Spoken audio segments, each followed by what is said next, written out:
dans tous vos baptêmes que vous faites là dans vos assemblées. Tous ces faux pasteurs qui n'ont pas de connaissance. Qui disent si tu n'es pas baptisé d'eau, tu ne peux pas aller dans le royaume de Dieu. Vous n'avez rien compris.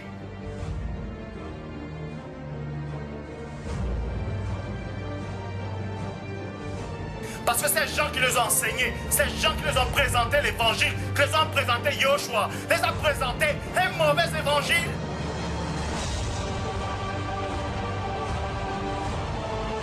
C'est-à-dire, quand l'eau sort de la côte, c'est-à-dire du côté de Yoshua, c'est qu'il est en train de baptiser tous ceux qui viendront à lui. Vous n'avez plus besoin de ce baptême de Jean-Baptiste. Tous ceux qui acceptent Yoshua se sont baptisés à la mort de Yoshua parce qu'il a versé cette eau que le Père avait prophétisée par les patriarches Ézéchiel et Ésaïe.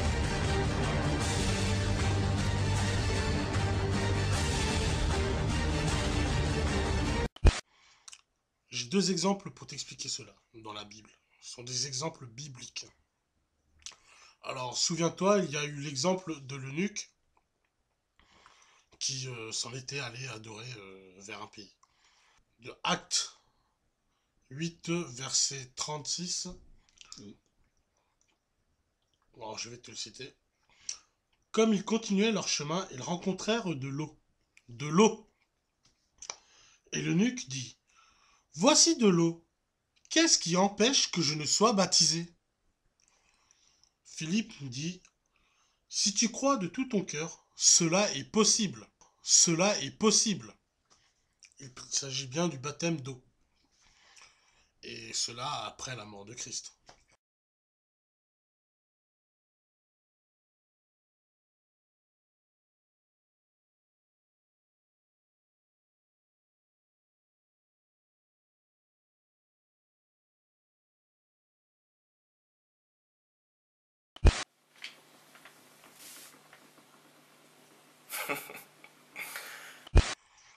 Ensuite, nous avons le deuxième exemple. Alors là, c'est Pierre qui a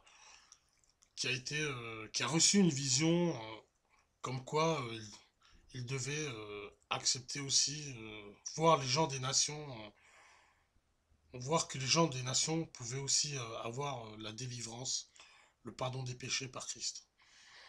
Alors, il a visité Corneille, et alors qu'il lui parlait, t'as l'Esprit Saint de Dieu qui est venu les remplir pour bien montrer que c'était agréé par Dieu. Alors je vais te relire aussi ces passages-là. Il s'agit de Actes chapitre 10, versets 44 à 48. Comme Pierre prononçait encore ces mots, le Saint-Esprit descendit sur tous ceux qui écoutaient la parole. Tous les fidèles circoncis qui étaient venus avec Pierre furent étonnés de ce que le don du Saint-Esprit était aussi répandu sur les païens, car ils les entendaient parler en langue et glorifier Dieu.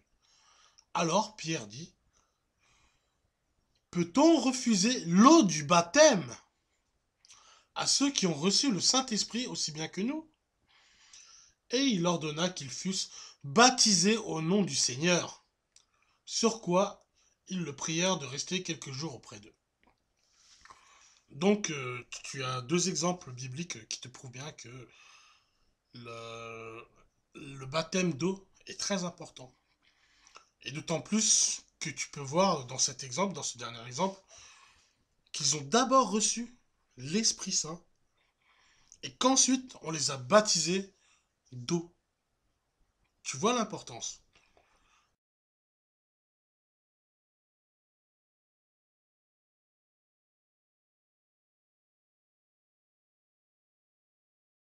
Malgré qu'ils avaient reçu l'Esprit Saint, de Dieu, on a dû encore les baptiser d'eau.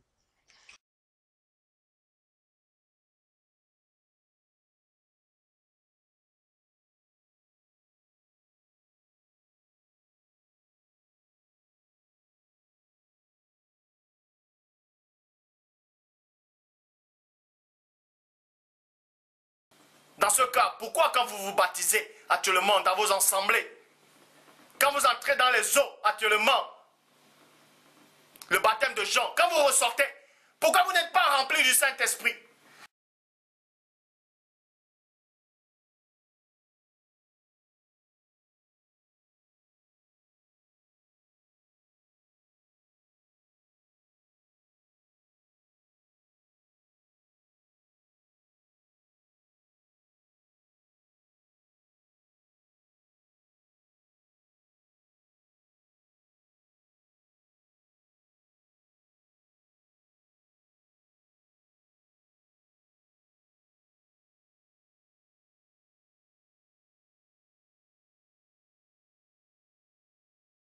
Donc, n'oublie pas qu'avant de voir la paille qu'il y a dans l'œil de ton prochain, regarde d'abord la poutre que tu as dans ton œil.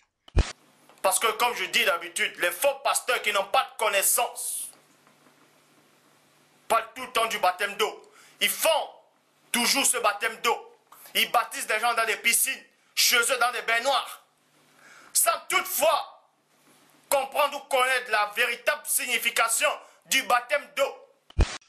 Donc voilà, je voulais juste corriger ton erreur et te montrer que lorsqu'on parle des pasteurs et tout ça qui prétendent avoir l'Esprit Saint, il faut aussi savoir se regarder soi-même. Parce que ceux qui les ont prêché Yoshua, ceux qui les ont prêché le baptême de Jean, n'avaient rien compris à la révélation. C'est pour ça qu'ils n'ont pas reçu le Saint-Esprit. Et voir si nous-mêmes nous avons eu, oui ou non, une révélation du Seigneur. C'est donc aujourd'hui, par la permission de ce Dieu grand, redoutable, que je vais te donner un enseignement, une révélation sur le baptême d'eau. Et en tout cas, j'ai fait cette vidéo pour que tu voies bien que pour cette vidéo, tu n'as pas eu le consentement du Seigneur, car tu as fait une très très grosse erreur. Vous avez vu ici que Christ a fait sortir de l'eau, c'est-à-dire l'eau est sortie de son côté, en mourant. Et c'est ça le baptême.